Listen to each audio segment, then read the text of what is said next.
Crouse. Congratulations on the film. Thank you very much. Now, Alice is a real kind of fan favorite of the fans. What is it, do you think, about the character that has appealed to the people who love the books and now the film so much?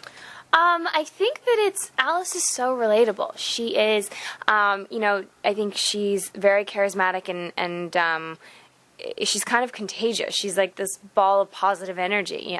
She's kind of that vampire with the heart of gold that's essentially the best friend in this movie. And she loves her family dearly, and she is one of the first ones to embrace Bella. And I think that's something that kind of that everyone else can relate to and identify with. And she's the only one of the Cullens so far that Charlie likes as well. Yes, everyone seems to like Charlie. She kind of, everyone seems to like Alice. She kind of is I think, neutral ground. Right.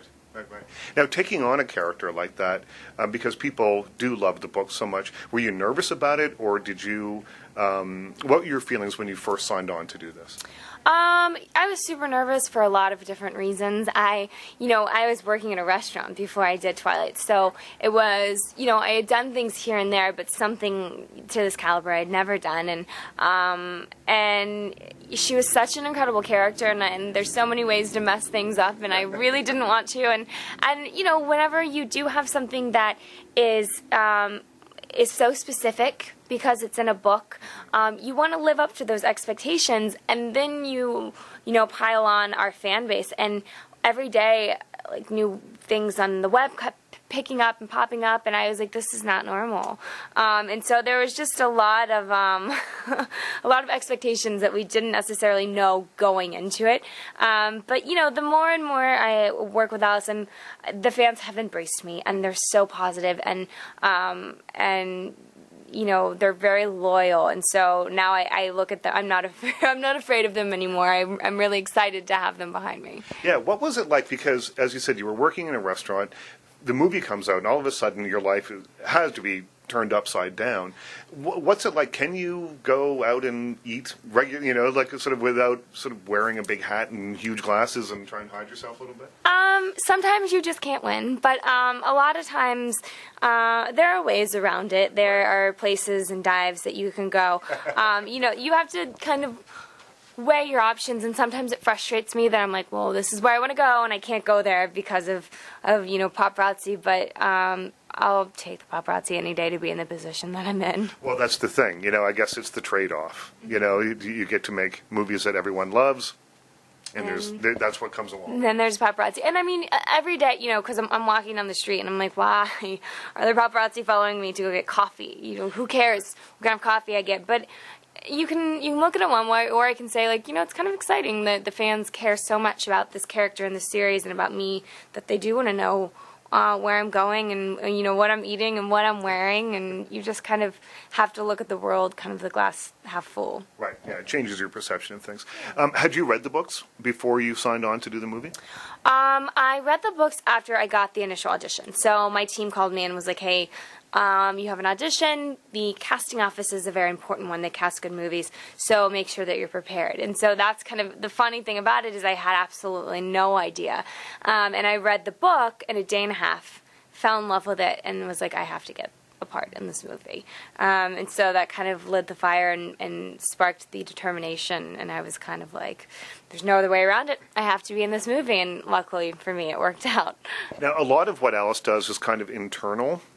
She sees visions, or she can connect with people. How, as an actor, did you come up with a way of sort of adding a physical element to that? Because we can tell when she's getting a vision, but it's not huge. It's it. And because it probably happens to her a lot as well. So just so that she can function, I guess, in a day-to-day way, it couldn't be over the top or big and grand. Otherwise, she wouldn't be able to be around other people at all. Yes, and that's something that we definitely discussed. And when in Circles Over was, how do you portray this on screen so people know what's going on? How would this affect a vampire?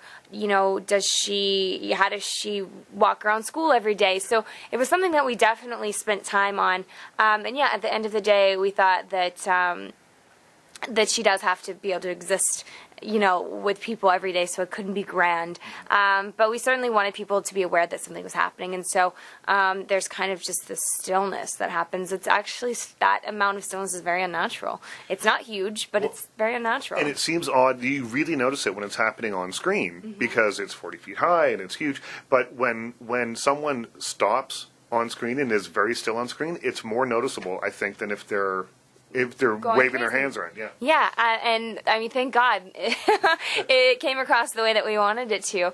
And then, of course, the other thing is that you really have to have something going on in your head. Like, you can't just stop and have nothing going on behind your eyes. So we found out what she was going to do physically, and then I had to create this whole world in my head of what is going on when Alice is sitting there lifeless. Right. Do you imagine what she's thinking of? I guess you create that image in your head. Yeah. Oh yeah, I think that with any scene, any character, that there should always be something going on behind your eyes, because as people, we don't just think about one thing. I mean, I'm sitting here and I'm thinking about what's going on outside, and what kind of knobs are on that dresser. Yeah, I mean, we're very complex beings, and so as much as possible, I always want 10 things to be going on in my head at once. Tell me a little bit about what your life's been like for the last few years making these films, because they're making them quickly. You're doing sort of jumping from one to another.